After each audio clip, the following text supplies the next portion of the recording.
రామకృష్ణ గారు నమస్తే సార్. నమస్కారం కార్తీక్ గారు. సార్, జనసేన తెలుగుదేశం వాళ్ళ లిస్ట్ డిక్లేర్ చేశారు. దాదాపు ఒక వారం కావస్తోంది. నిన్న చూస్తే మంచి సభ కూడా తాడేపల్లిగూడెంలో సక్సెస్ అయిందనే చెప్పాలి. ఆ, చంద్రబాబు నాయుడు గారేమో జనసేన జెండా ఊపారు, పవన్ కళ్యాణ్ గారేమో తెలుగుదేశం జెండా ఊపారు. బాగా అగ్రనాయకత్వం బాగా చేదోడు వాదోడుగా కలిసి ఉంది. క్యాడర్ కూడా కలవాలనే సందేశం అయితే వెళ్ళింది. ముఖ్యంగా అసలు ఈ లిస్ట్ ప్రకటించారు కదా సార్, 24 సీట్లకే జనసేన పరిమితమైంది ఒకటి. రెండవది ఆ, అంటే ఈ హోల్ ఈక్వేషన్ మీరు ఎలా చూస్తారు? అంటే వీళ్ళు సఫలమైనట్టుగా భావిస్తున్నారా 24 సీట్లు జనసేనకి ఇవ్వడం? ప్లస్ రెండవది చాలా చోట్ల అభ్యర్థులను కూడా ప్రకటించారు కదా, బహుశా మీరు చూసే ఉంటారు ఆ లిస్ట్. మీ ఒపీనియన్ ఏంటి సార్? కార్తీక్ గారు, ప్రతిపక్ష పార్టీలైనటువంటి తెలుగుదేశం, అదేవిధంగా జనసేన, ఈ రెండు పార్టీలు 2024లో వచ్చేటువంటి సాధారణ ఎలక్షన్స్లో వైసీపీ ప్రభుత్వానికి వ్యతిరేకంగా, వైసీపీ అరాచక ప్రభుత్వాన్ని దించాలని, సైకో జగన్మోహన్ రెడ్డిని ఇంటికి పంపించాలని, ఆంధ్ర రాష్ట్ర పురోభివృద్ధి జరగాలంటే, ఆంధ్ర రాష్ట్రానికి తిరిగి పరిశ్రమలు రావాలంటే, ఆంధ్ర రాష్ట్రంలో అవినీతి నశించి ఒక సంక్షేమ ప్రభుత్వం రావాలి అంటే జనసేన తెలుగుదేశం పార్టీ కలిసి ఉమ్మడిగా పనిచేయాలని, అదేవిధంగా ఏదైతే ప్రభుత్వానికి వ్యతిరేక ఓటు ఉంటుందో ఆ ప్రభుత్వ వ్యతిరేక ఓటును చీలనివ్వకుండా, ఎవరైతే తటస్థులుగా ఉన్నటువంటి ఓటర్లను ఆకర్షించడానికి ఎటువంటి కార్యక్రమాలు తీసుకోవాలో అటువంటి కార్యాచరణను ఈరోజు తెలుగుదేశం పార్టీ, జనసేన అమలు చేస్తున్నాయి. మనం చాలా రోజుల నుంచి వింటున్నాం, చూస్తున్నాం. తెలుగుదేశం పార్టీ అధినేత చంద్రబాబు నాయుడు గారు కానీ, జనసేన నేత పవన్ కళ్యాణ్ గారు కానీ అనేక దఫాలుగా వాళ్ళు చర్చలు జరిపారు. ఏ విధంగా ఉండాలి, ఉమ్మడి మేనిఫెస్టో ఏ విధంగా ఉండాలి, అధికారంలోకి వచ్చిన తర్వాత పవర్ షేరింగ్ ఏ విధంగా ఉండాలి, ఎక్కడెక్కడ ఏ నియోజకవర్గాల్లో ఏ పార్టీ పోటీ చేయాలి అన్నటువంటి అనేకమైనటువంటి విషయాలపైన వాళ్ళు సుదీర్ఘంగా చర్చలు జరిపారు కార్తీక్ గారు. ఎందుకంటే చంద్రబాబు నాయుడు గారు రాజకీయంగా అత్యంత సీనియర్ నాయకులు, రాజకీయంగా ఎంతో అనుభవం ఉన్నటువంటి, భారతదేశంలోనే ఒక చెప్పుకోదగ్గ ఒక రాజకీయ నాయకుడు. కాబట్టి చంద్రబాబు నాయుడు గారి యొక్క దూరదృష్టి, చంద్రబాబు నాయుడు గారి యొక్క ఆలోచన విధానానికి పవన్ కళ్యాణ్ గారు కూడా సమ్మతించినట్లుగానే మనకు కనపడుతుంది.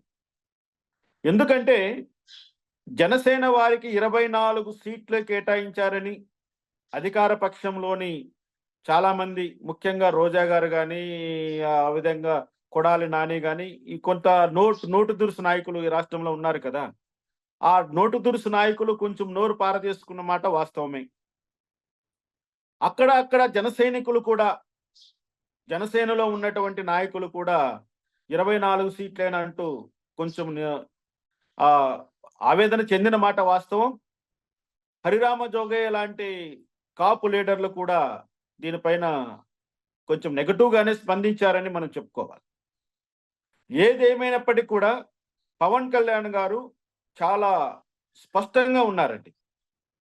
ఎందుకంటే ఆయన యొక్క ఉద్దేశం ఏంటి, అత్యంత దుర్మార్గుడైనటువంటి జగన్మోహన్ రెడ్డిని నిలువరించాలి అన్న, లక్షల కోట్ల ప్రజాధనాన్ని లూటీ చేసినటువంటి జగన్మోహన్ రెడ్డి లక్షల కోట్ల రూపాయలు ఈ ఎలక్షన్ లో ఖర్చు పెట్టడానికి సిద్ధపడ్డాడని మనకందరికీ తెలుసు. ఏ రూపంలో అయినా సరే తిరిగి అధికారంలోకి రావాలనే ఒక కుట్రతో జగన్మోహన్ రెడ్డి వేస్తున్నటువంటి నాటకాలన్నీ కూడా మనం చూస్తున్నాం. అటువంటి కుట్రలను, అటువంటి ధన ప్రవాహాన్ని ఎదుర్కొని జన సైనికులు ఈ 2024 ఎన్నికల్లో అన్ని చోట్ల, వాళ్ళు కోరినన్ని చోట్ల నిలబడతారా అన్నది పవన్ కళ్యాణ్ గారు కూడా తన ఒక సందేహం అనేది ఉంది. అందుకోసమనే మనకు ఎన్ని సీట్లు ఇచ్చారని ముఖ్యం కాదు, మనము ఎన్ని సీట్లలో పోటీ చేస్తే అన్ని సీట్లను గెలవాలి అదే మన లక్ష్యం అని పవన్ కళ్యాణ్ గారు తన కేడర్కు దిశానిర్దేశం చేస్తున్నారు. ఇది చాలా శుభ పరిణామం అండి కార్తీక్ గారు. అక్కడ అసంతృప్తులు ఉంటారు. ఎందుకంటే ప్రతి ఒక్కరూ ఎమ్మెల్యే ఎంపీ సీట్ ఆశిస్తారు. వాళ్ళు ఇన్ని రోజులు మేము పని చేస్తున్నది సీట్ ఆశించే కదా, మా డబ్బులు ఖర్చు పెట్టుకున్నాం, మా సమయాన్ని ఖర్చు పెట్టుకున్నాం, ఈరోజు మాకు టికెట్ లేకుండా మీరు చేస్తున్నారు, జనసేన ఎందుకు 175 సీట్లలో 170 సీట్లు ఎందుకు పోటీ చేయకూడదు, మాలాంటి వాళ్ళకి ఎందుకు అవకాశం కల్పించకూడదు అని వాళ్ళు మాట్లాడినప్పటికి కూడా ఈ ఒక్క అవకాశం ఎంత తీవ్ర నష్టాన్ని కలిగిస్తుందో కూడా గమనించుకోవాలి, వాళ్ళు ఆలోచించుకోవాలి.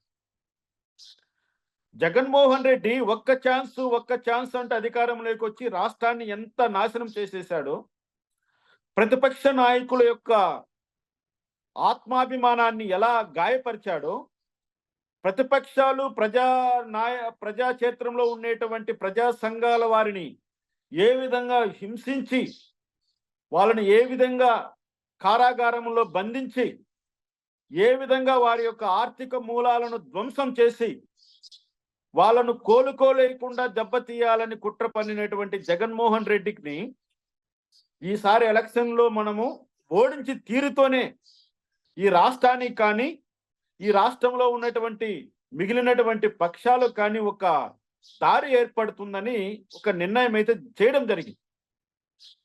అటువంటి సమయంలో అటు ఇటుగా సీట్ షేరింగ్ అనేది జరుగుతుంది.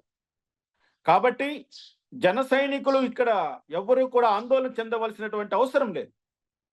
ఎందుకంటే ప్రభుత్వము వచ్చిన వెంటనే జన సైనికులకు ఏ విధమైనటువంటి ప్రాధాన్యత కల్పించాలో ప్రభుత్వంలో ఇద్దరు నాయకులు కూర్చొని మాట్లాడుకున్నారు. కాబట్టి పార్టీ కోసం కష్టపడ్డ వాళ్ళకందరికీ కూడా న్యాయం చేస్తామంటున్నారు. కాబట్టి ఖచ్చితంగా మనము కూడా కొంచెము సర్దుకుపోవాలి. ఇక్కడ మనకు సీట్ రాలేదని చెప్పి మనం అలిగినతే ఇక్కడ నష్టం ఎవరికి? మనకే జరుగుతుంది. ఎందుకు ఈ మాట అంటున్నానంటే, జన సైనికులు కానీ, టీడీపీ వాళ్ళు కానీ టికెట్ రాలేదని ఇంకో రకంగా పనిచేస్తే, అక్కడ వైసీపీ గెలిస్తే పూర్తిగా నష్టపోయేది జన సైనికులు, తెలుగుదేశం వారైన సంగతి మీరు గమనించుకోవాలి. తద్వారా రాష్ట్రము కూడా నష్టపోతుంది. కాబట్టి ఇక్కడ సీటు గురించి ఆలోచించకుండా ఎవరైతే ఈ నరకాసురుడు అని చెప్పబడుతున్న ఈ భస్మాసురుడైన జగన్మోహన్ రెడ్డిని రాష్ట్రంలో నుంచి తరిమి కొట్టాలి. మొట్టమొదటిగా ఈ దుర్మార్గుని ఓడించడం కోసమే ఒకటవుతున్నామన్నటువంటి ఒక ఆలోచన మీరు పెంచుకోవాలి.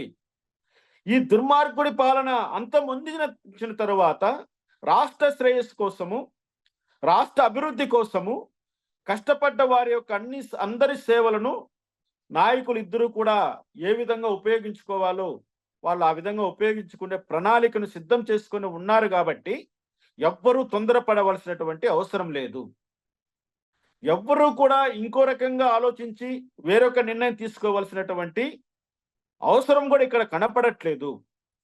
ఉమ్మడి శత్రువు అయినటువంటి జగన్మోహన్ రెడ్డిని అధికారానికి దూరం చేయడమే మన అజెండా అయినప్పుడు, మనముకు సీట్ ఇచ్చి మనము పోటీ చేసిన, తెలుగుదేశం వాళ్ళు పోటీ చేసిన, జనసేన వాళ్ళు పోటీ చేసిన, అక్కడ మన ఉమ్మడి శత్రువు వైఎస్ఆర్సీపీ. కాబట్టి ఆ ప్యాను 3 రెక్కలు ఇంచి వేయడానికి మన జన సైనికులు కానీ, తెలుగుదేశం పార్టీ నాయకులు కానీ కంకణం కట్టుకొని పని చేయాలి. కానీ జనసేనకు ఇవ్వకుండా టీడీపీ వాళ్ళకి టికెట్ ఇచ్చారని, టీడీపీ వాళ్ళకి ఇవ్వకుండా జనసేనకి ఇచ్చారని మీరు కలహాలు పెంచుకొని మరొక్కసారి ఈ జగన్మోహన్ రెడ్డిని ఈ రాష్ట్రంలోకి అధికారంలోకి తీసుకుని వస్తే,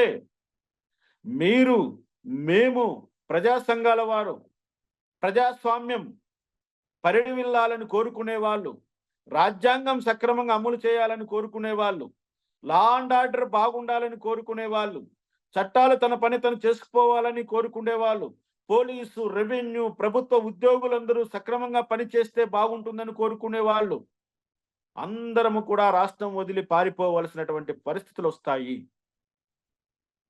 కాబట్టి జనసేన, తెలుగుదేశం కార్యకర్తలు, నాయకులు సమిష్టిగా పని చేయవలసినటువంటి అవసరం ఉంది కాబట్టి ఈ అవసరాన్ని అతి జాగ్రత్తగా కాపాడుకోవాలి కాబట్టి ఎవ్వరు కూడా అసంతృప్తికి లోను కాకండి. జన సైనికులకు, తెలుగుదేశం పార్టీ నాయకులకు అందరికీ మేము చేతులెత్తి నమస్కరించి వేడుకుంటున్నాం.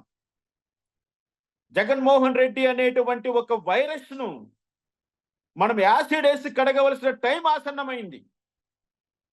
ఇటువంటి సమయంలో ఎటువంటి పొరపక్షాలు లేకుండా వైసీపీ అంతమే ఒక ఆయుధంగా జనసేన తెలుగుదేశం కార్యకర్తలు పనిచేయాలి. అదే నిబద్ధతతో పనిచేయండి. మనము ఖచ్చితంగా జనసేన తెలుగుదేశం పార్టీ కూటమి 130 సీట్లకు పైగా గెలుచుకొని అధికారాన్ని చేజిక్కించుకోబోతున్నారు. రాష్ట్రాన్ని అభివృద్ధి పథంలో నడిపిస్తారు. రాష్ట్రానికి పరిశ్రమలు వస్తాయి. నిరుద్యోగులకు ఉపాధి వస్తుంది. రాష్ట్రంలో పనిచేస్తున్న ప్రభుత్వ ఉద్యోగులకు 1వ తారీఖున జీతాలు వస్తాయి. అదే విధంగా అవ్వా తాతలకు పింఛన్లు వస్తాయి. రైతులకు ఒక భరోసా కలుగుతుంది. పారిశ్రామికవేత్తలకు నమ్మకం కలిగి పరిశ్రమలు స్థాపిస్తారు. రాష్ట్రంలో ధనం అభివృద్ధి చెందుతుంది. ప్రజల ఆదాయం పెరుగుతుంది. ప్రజల జీవన ప్రమాణాలు పెరుగుతాయి. ఈ నకిలీ మద్యం నాశనం అవుతుంది. అది గుర్తు పెట్టుకోవాలి. ప్రజలకు ఉచితంగా ఇసుక లభిస్తుంది. భవన కార్మికులకు అవకాశం కలుగుతుంది. లక్షలాది మంది జీవితాలు మెరుగుపడతాయి.